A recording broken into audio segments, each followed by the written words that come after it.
Bonsoir mesdemoiselles, bonsoir messieurs. Je me présente pour ceux qui ne me connaissent pas. Je m'appelle Joseph Meurmans.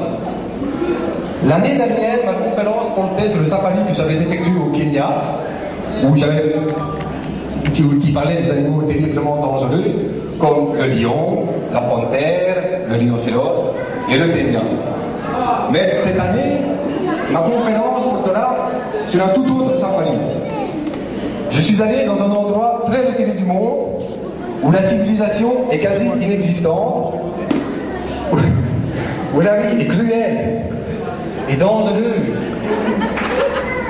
Je suis allé là où l'on trouve les plus belles plaines asphaltées et désertiques du globe, à Zaventem. Et là, j'ai pu étudier l'animal extrêmement rare que l'on ne trouve que dans cette partie retirée de la planète, le sabélien.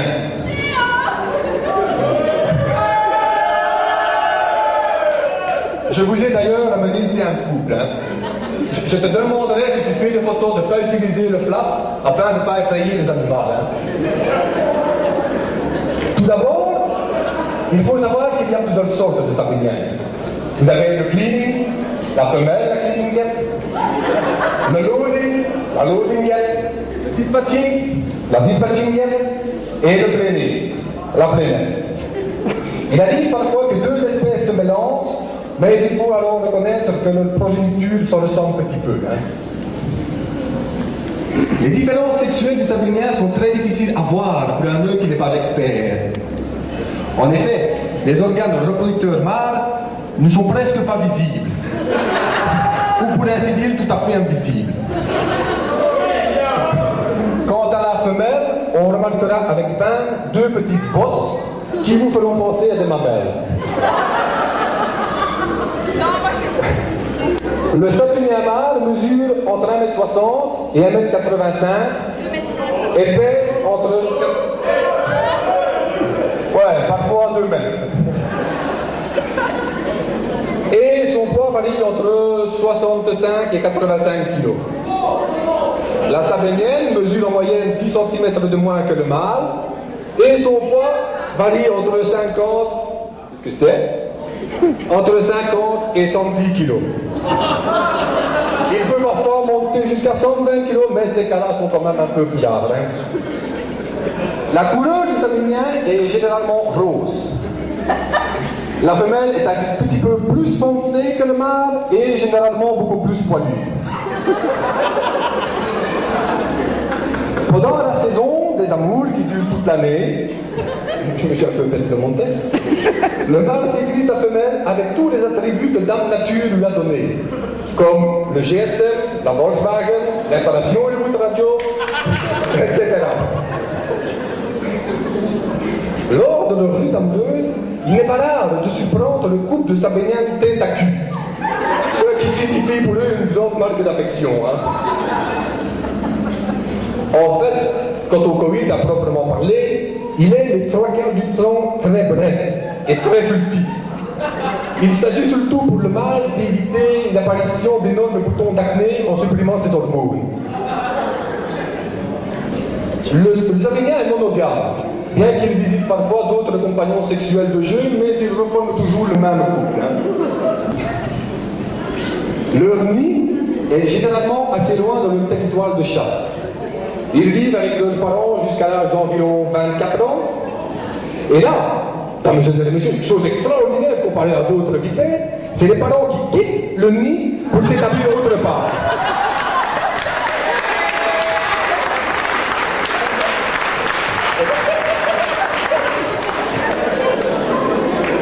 Le sabélien est omnivore, bien qu'il préfère une nourriture assez grasse et riche en féculents.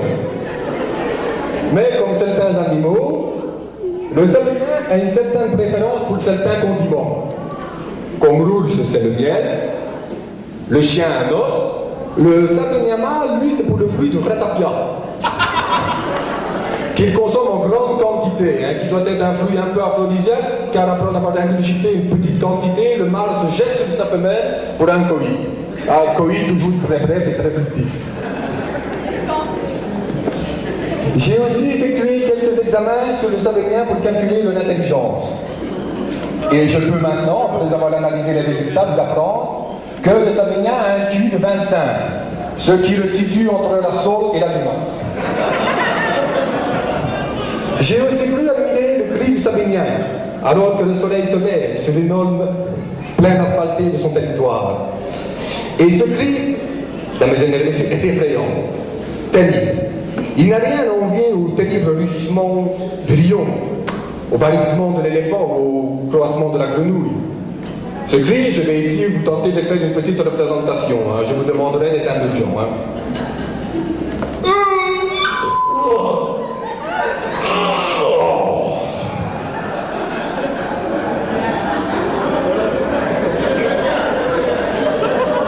Leur moyenne de vie est supérieure à l'autre du père. Cela est sûrement dû à leur métabolisme très lent et au peu d'énergie qu'ils dépensent lors de leur longue journée de chasse. Il faut aussi remercier les associations de défense des animaux comme Greenpeace, Fondation Cousteau, BD, car grâce à elles, le Sabinien est devenu une espèce protégée depuis 1948. Avant cette date, la saison de chasse était ouverte de mars à septembre et était très prisée par les chasseurs du troisième âge et les chasseurs handicapés moteurs. En fait de chasse, il fallait plutôt parler de massacre, hein, car tout comme son proche cousin, l'Ovilus communac, communément appelé ouvrier communal, le Sabinien est totalement dépourvu de réflexes et sa vitesse de pointe ne peut dépasser 4,3 km/h. Voilà, dames et messieurs, j'espère que cette conférence vous a plu et vous a permis d'en apprendre un peu plus sur cet animal qui est en somme toute très gentil, très sympa et que j'aime beaucoup. À l'année prochaine pour une autre conférence qui sera, je l'espère, tout aussi passionnante. Merci.